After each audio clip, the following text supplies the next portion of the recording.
Assalamualaikum warahmatullahi wabarakatuh. Alhamdulillahi rabbil alamin. Wassalatu wassalamu ala asyrafil anbiya'i wal mursalin Sayyidina wa maulana Muhammad wa ala alihi wa ashabihi ajma'in. Amma ba'd. Al-Fatihah. A'udzu billahi minasyaitonir rajim. Bismillahirrahmanirrahim. Alhamdulillahi rabbil alamin. Ar-Rahmanir-Rahim. Maliki yaumiddin. Iyyaka na'budu wa iyyaka nasta'in. Ihdinas siratal mustaqim. Siratal ladzina an'amta 'alaihim ghairil maghdubi 'alaihim waladdallin. Amin. Terima kasih atas semuanya. Mari kita lanjutkan pengajian kitab At-Tibbun Nabawi dan Al-Mawa'id. Ini saya posisi sedang di Ungaran, di dekat alun-alun, dekat Masjid Agung Ungaran. Jadi tidak bisa langsung ke Masjid An-Nur Futuhiyah. Jadi bagaimanapun keadaannya, kalau masih memungkinkan, marilah tetap kita jalankan. Apalagi situasi dan kondisi agaknya mendukung untuk melakukan hal itu.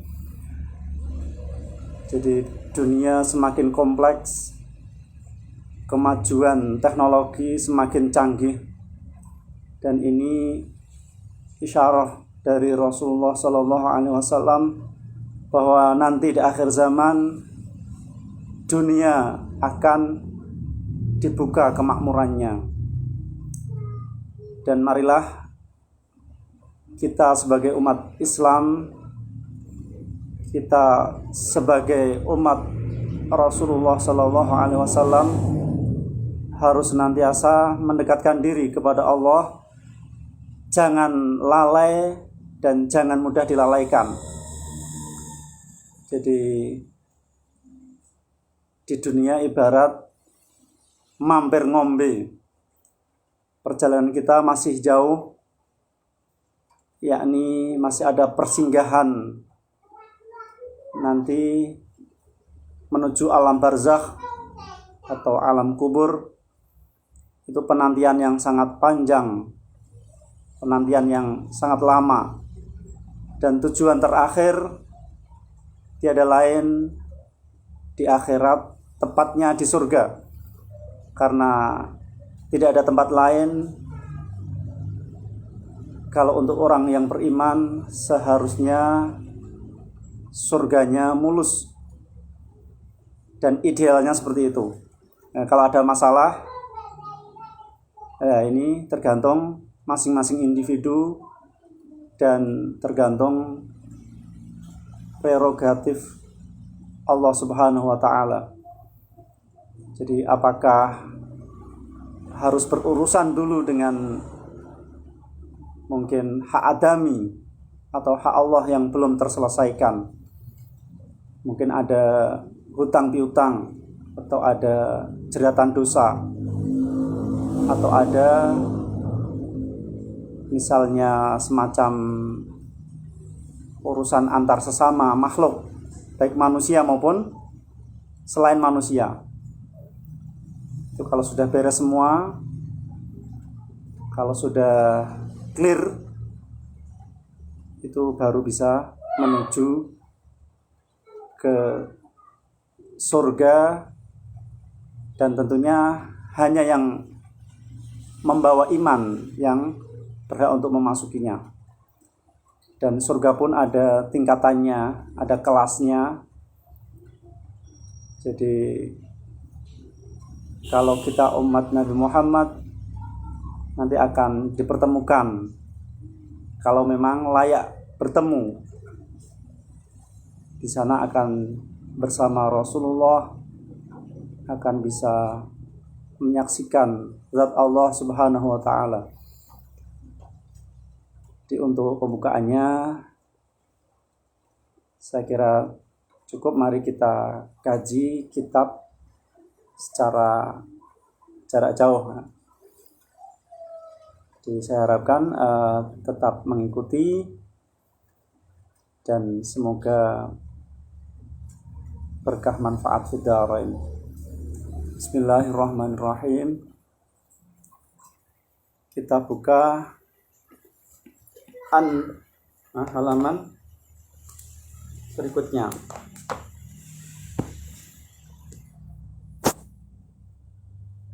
Bismillahirrahmanirrahim. Dibuka halaman 47 ya.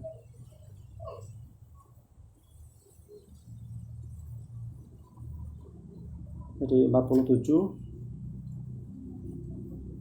atau bahkan sebelumnya ya. Jadi halaman sebelumnya dibuka halaman 44. Bismillahirrahmanirrahim.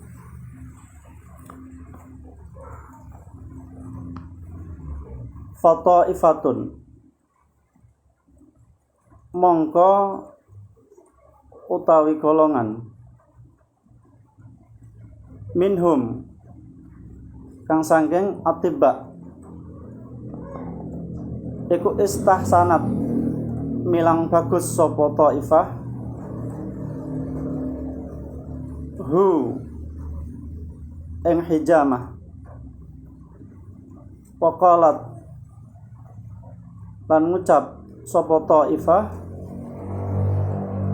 Jadi ini ada sekelompok atibba, para tabib zaman dahulu atau perkembangan zaman sekarang bisa menjadi barangkali istilahnya dokter. Mereka menganggap baik hijamah atau bekam. Jadi bekam itu sangat bermanfaat sekali bagi tubuh manusia. Innaha satamna hijamah iku tanfa'u manfaati apa hijamah fi juhuzil aini, ing dalam mendulune mripat. Mripate mendulu. Wan nutui lan pentil pakai T ya, bukan pentil. Kalau pentil itu mangga yang masih muda, masih kecil-kecil. Itu kalau pentil. Tapi kalau pentil, nah itu ujung. Nah, ujung itu ya. Al-aridi kang anyar teko. Fiha ing dalam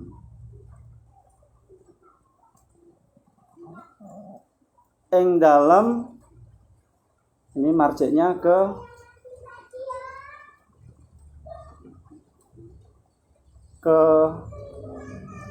nutuk itu bisa ya. Wa katsirin lan perkara akeh min amradiha saking pira-pira lorone nutuk. Wa min taqlil hajibaini lan saking abote alis loro. Wal jafni lan telapuan. Wa tanfa'ulan manfaati apa hijamah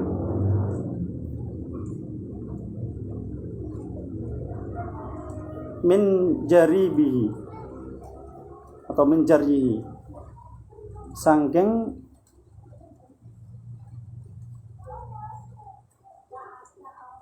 kuwijine javan. Hijamah atau bekam bisa bermanfaat pada mata yang tampak cara Jawa ini mendulu ya. Jadi matanya itu seperti bengkak atau menonjol keluar. Jadi motone mentolo. Kemudian bekam juga bisa bermanfaat untuk puting yang menonjol ya. Itu memang aslinya menonjol ya, apalagi kalau sedang tegangan tinggi ya. Nah, tapi ini menonjolnya bukan karena tegangan, tapi karena suatu penyakit, mungkin bisa bengkak atau mengeras, dan penyakit-penyakit lain yang ada di anggota itu ya. Kemudian bekam juga bisa bermanfaat bagi kedua alis dan kelopak mata, yang mana apabila terasa berat. Jadi ini bisa karena penyakit atau karena mungkin kurang tidur ya, mata panda, atau mungkin ada kelainan di mata. Waruya lan diriwayatake anna Ahmad bin Hambalin, apa sak temene Imam Ahmad bin Hambal iku ihtaja butuh sapa Ahmad bin Hambal ilaiha maring hijamah. Diriwayatkan bahwasanya Imam Ahmad bin Hambal, pemilik mazhab Hambali, itu sangat membutuhkan hijamah, bekam. Fahtajama mongko nyantuk sapa Ahmad fi janibai qafahu, ing dalem arah lorone getoke Ahmad. Walam yahtajim, lan ora nyantuk sapa Ahmad fin nuqrati, ing dalem ledoke getok. Jadi Imam Hambali ini, beliau kalau berbekam di sisi dua tengkuk, jadi sisi kanan kiri tengkuk. Beliau tidak berbekam di cekungan tengkuk. Jadi beliau menghindari cekungan tengkuk. Wa mimman lan sangking wong, bisa menjadi khabar muqaddam, lan iku setengah sangking wong kariha kang gedeng sapa man ha ing nukrah sahibul qanuni, utawi wong kang duweni kitab Al-Qanun, penyusun pencipta kitab Al-Qanun. Faqala lan dawuh sapa sahib, jadi termasuk orang yang tidak menyukai berbekam di bagian lekukan tengkuk, di bagian cara jone ledoke getok. Ini adalah penyusun kitab Al-Qanun. Innaha sak temene nukrah iku turisu, nyebabake apa nukrah an-nisyana ing lali hakon kelawan nyoto. Di beliau mengatakan bahwa bekam di bagian cekungan tengkuk ledoke getok itu bisa menyebabkan lupa. Jadi kalau orang lupa itu kan manusiawi, tapi kalau pelupa lah itu berarti ada masalah. Lah yang nggak baik itu yang pura-pura lupa, ya, ora lali tapi ngelali. Kama qala kaya oleh dawuh sapa sayyiduna bendoro kita, wa maulana lan tegese bendoro kita, wa sahibu syariatina lan wong kang duweni syariat kita, Muhammadun ya Nabi Muhammad sallallahu alaihi wasallam. Hal ini seperti disabdakan oleh junjungan kita Nabi besar Muhammad sallallahu alaihi wasallam. Fa inna muakhirat dimari, maka sak temene nggon akhire pira-pira utek maudhi'ul hifdzi ana panggonan apal. Nah, maudhi'ul hifdzi ana panggonan apal. Wal hijamatu utawi cantuk iku tudhibu ngilangake apa hijamah hu ing hifdzi. Jadi ada sabda Rasul, beliau mengatakan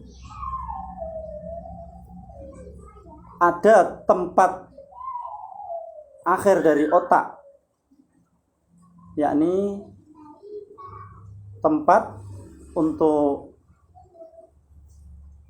menghafal, untuk konsentrasi hafalan, yang mana apabila tempat ini diganggu, ya, semisal ada hijamah, ada bekam di situ, maka akan bisa menghilangkan hafalan itu. Jadi ada sebuah keterangan hadis demikian. Memang ada dua pendapat dan teks hadisnya itu juga ada dua versi hadis, walaupun semuanya berasal dari Rasulullah. Nah, tapi ini nanti bisa diteliti apakah berbekam di lekukan cekungan tengkuk ini dianjurkan atau justru harus dijauhi. Indah hawas tutup apa kalamuhu dawuhe sahibul qanun. Demikianlah pendapat yang dikemukakan oleh sahibul qanun mengutip hadis tersebut. Jadi kadang-kadang Rasulullah itu menyampaikan sesuatu berbeda tempat, berbeda penerima, bisa berbeda penjelasan. Dan itu sangat mungkin dan wajar. Bahkan dalam masalah hukum Rasulullah pernah suatu ketika karena berhadapan dengan orang tua, dia memberikan hukum sesuai dengan keadaan orang tersebut. Dan ketika ada anak muda, hukumnya lain. Jadi tidak seperti yang diputuskan kepada orang tua. Jadi mungkin saja. Jadi karena pemuda ini gejolak nafsunya masih besar, jadi diharamkan hal tertentu, sedangkan orang tua itu gejolak nafsunya sudah menurun, ya. Jadi keinginan ada tapi kemampuan nggak ada. Gur pengen tok, ya, tapi ora kuat nglakoni. Makanya ada keringanan untuk orang tua dalam hukum tertentu. Ya, seperti kita ambil contoh, ya. Kalau ada bangkai itu bisa dihukumi haram dan bisa juga halal. Haram adalah bagi orang yang masih mampu untuk bertahan hidup, masih ada makanan yang lain. Sedangkan bangkai bagi si miskin, bagi orang yang tak punya makanan selain bangkai itu bisa menjadi makanan yang halal. Jadi Rasulullah biasa memberi satu hadis dengan yang lain, kadang-kadang redaksinya seakan-akan bertentangan, tapi kalau disinkronkan, kalau dicari solusi, nanti akan ditemukan titik terangnya. Jadi seperti dalam Al-Quran itu ayat satu dengan yang lain tidak akan mungkin bertentangan. Kalau semisal ada yang seakan-akan mungkin bertolak belakang lah, itu perlu ditelusuri. Mungkin bisa jadi itu nasikh mansukh, bisa jadi itu ada sabab musabab yang melatar belakangi. Jadi, saya kira untuk At-Tibbun Nabawi kita cukupi dan kita lanjutkan dengan Al-Mawa'idh.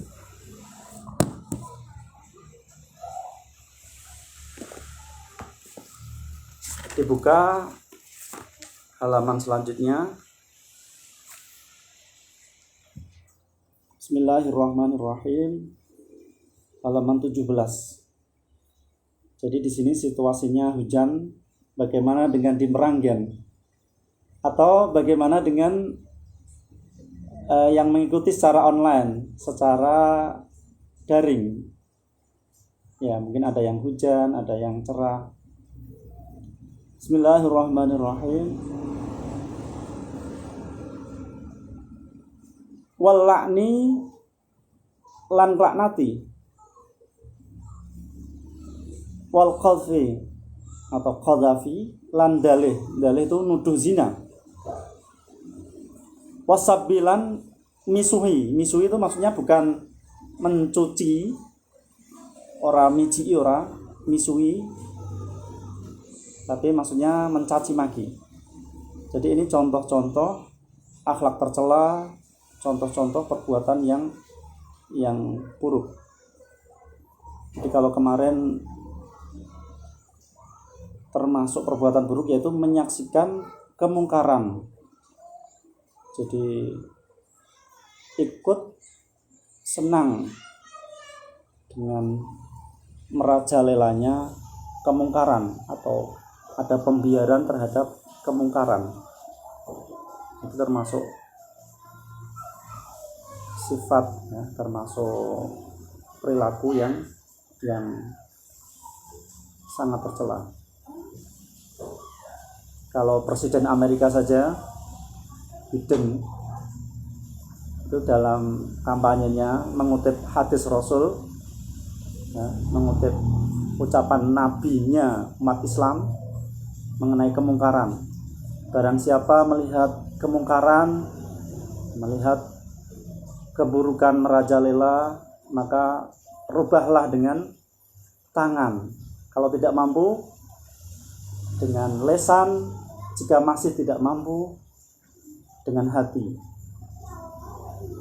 Jadi bisa kita ibaratkan sebagaimana Rasulullah mengibaratkan, jika kemungkaran tidak dicegah, nanti semuanya akan terkena imbasnya.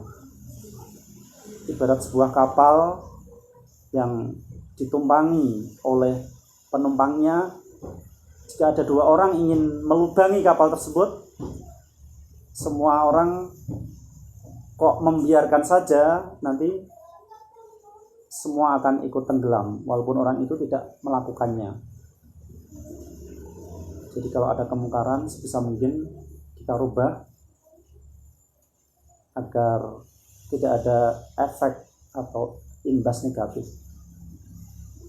Jadi kalau amar ma'ruf nahi mungkar tidak ditegakkan, nanti Allah akan menimpakan malapetaka, tidak hanya bagi orang-orang yang jelek saja, tapi orang soleh pun bisa terkena, dan doa mereka pun tidak akan pernah didengarkan, karena Allah sudah memberi peringatan. Jadi upaya pembiaran itu tidak dibenarkan. Ya setidaknya kalau tidak bisa dengan aksi, ya dengan reaksi dalam hati. Jadi hati tidak setuju, hati menolak. Dan kalau dalam hati berarti menunjukkan masih punya iman walaupun iman yang paling lemah. Jadi termasuk perbuatan jelek lagi yaitu melaknat. Jadi Rasulullah itu tidak diutus untuk melaknat, Makanya kalau ada umatnya, apalagi pendakwah kok sampai melaknat, ya itu tentunya menyimpang dari ajaran Rasul. Nah, walaupun dia mungkin membawa bendera Islam, dia mungkin mempergunakan agama sebagai alat, entah untuk kepentingan pribadinya atau golongannya. Jadi melaknat itu tidak boleh, ya, kecuali kalau memang Allah melaknat dan sudah tegas laknat itu, ya. Misalnya dalam Al-Quran dinyatakan laknat untuk iblis, laknat untuk Fir'aun, laknat untuk orang yang berani menentang Allah dan sebagainya. Kemudian termasuk keburukan lagi yaitu menuduh zina. Jadi menuduh tanpa bukti, tanpa saksi, ini dia bisa terjerat sendiri. Jadi seperti bumerang, dia ingin menyerang orang lain tapi dia akan terkena sendiri akibatnya. Dia menuduh orang baik-baik sebagai pezina, padahal dia sama sekali tidak melakukan zina dan tak terbukti, tiada saksi. Jadi berhati-hatilah dalam memvonis. Kemudian wazurilan gharah wasukhriyatilan hino wat tahqiri lan ngremehake. Contoh keburukan lagi adalah berbohong. Ya, bohong itu sekarang seperti tren, ya. Jadi hoax,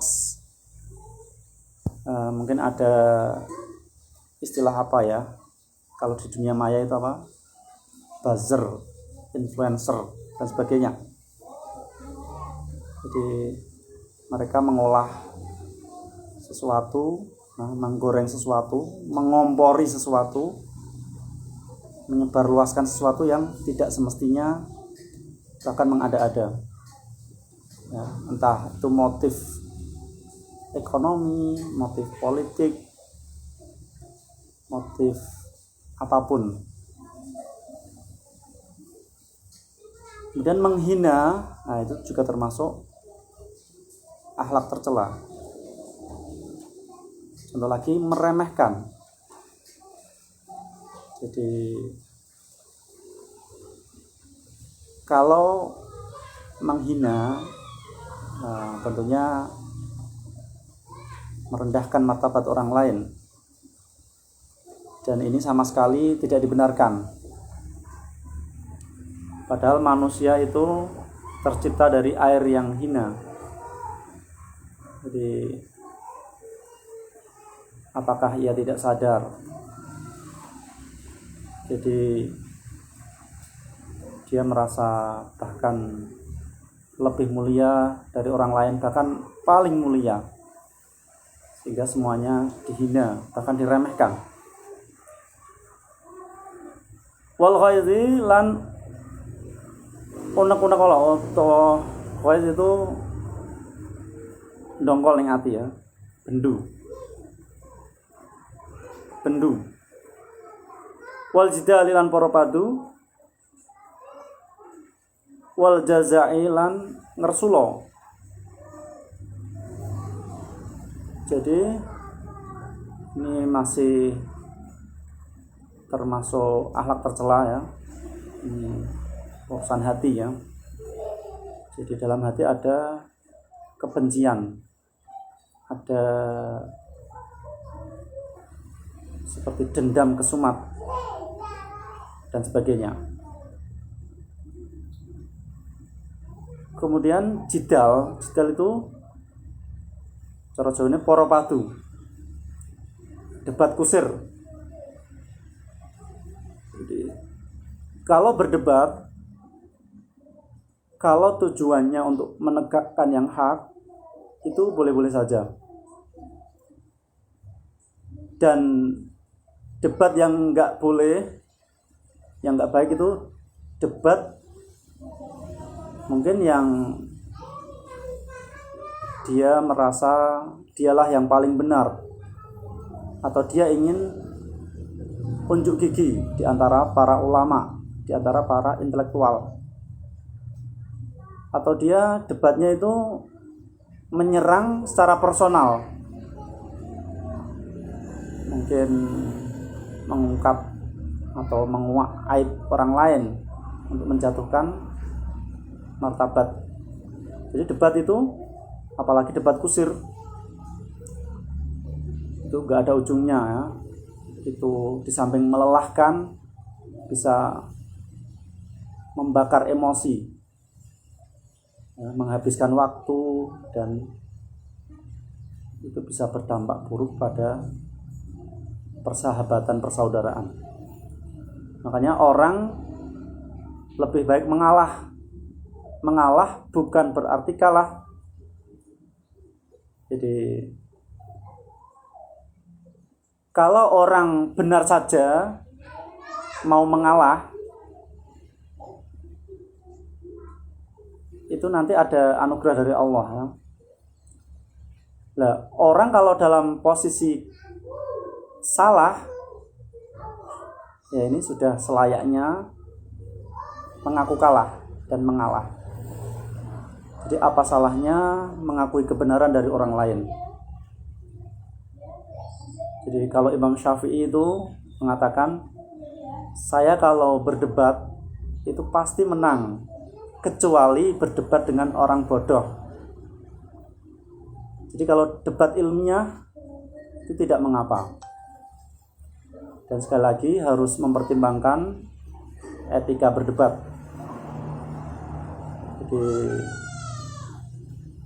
untuk adu argumentasi, mungkin kalau ada penyimpangan biar menjadi lurus dan sebagainya. Kemudian jaza gersulo, jadi mengeluh. Memang manusia itu diciptakan penuh keluh kesah. Ya, sebenarnya mengeluh itu nggak baik. Mengeluh itu berarti kurang rasa syukurnya, berarti dia seakan-akan tidak menerima takdirnya. Dia seperti ya seakan-akan menyalahkan Tuhannya. Jadi hidup dijalani apa adanya, yang baik diambil, yang jelek ditinggal ya. Nah, itu secara sederhananya ya. Nah, bukan berarti terus masuk masjid dengan sandal yang jelek, nanti keluar masjid pakai sandal yang bagus, bukan seperti itu ya. Jadi kalau hidup itu ada susah ada senang. Kalau keadaan senang ya banyak-banyak bersyukur. Kalau sedang susah ya banyak-banyak bersabar.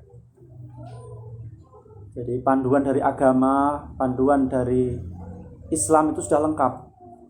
Kita tinggal mengaplikasikan dalam keseharian. Wal asyari lan kufur nikmat, wal batori lan lacut, wal zulmi lan ngani ngoyo. Jadi ada syukur nikmat, kebalikannya kufur nikmat. Kalau syukur nikmat berarti mensyukuri nikmat yang ada. Ini akan menambah nikmat-nikmat yang lain. Sebaliknya kalau kufur nikmat, ini justru diancam dengan azab.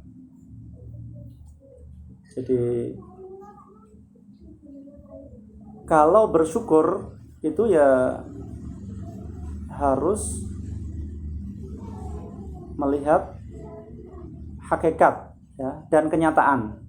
Maksudnya gini, Kalau mendapat kenikmatan itu kan ada lantarannya, entah itu dari temannya, dari saudaranya, atau dari bahkan dari alam semesta ini ya.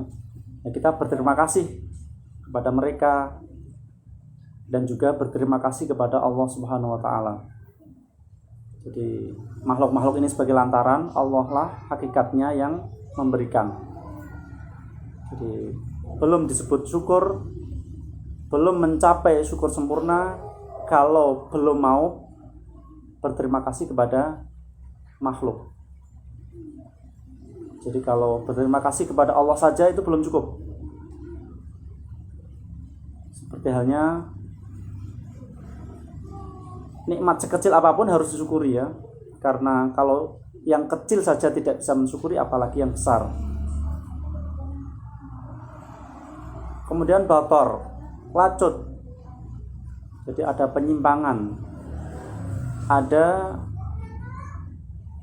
penolakan terhadap sesuatu yang hak, yang benar. Kemudian al-zulm, penganiayaan.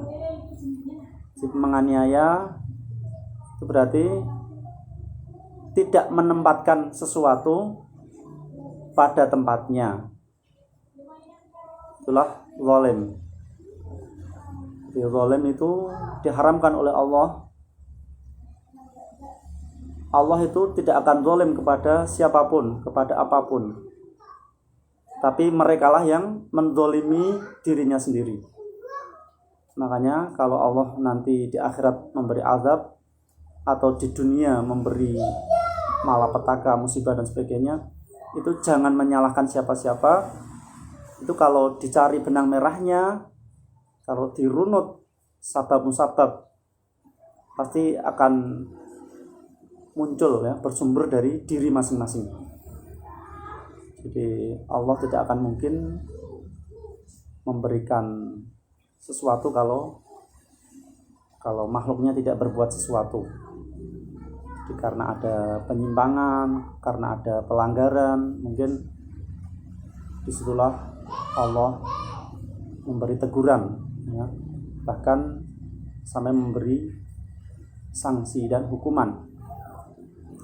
Saya kira cukup, semoga bermanfaat. Kurang lebihnya mohon maaf.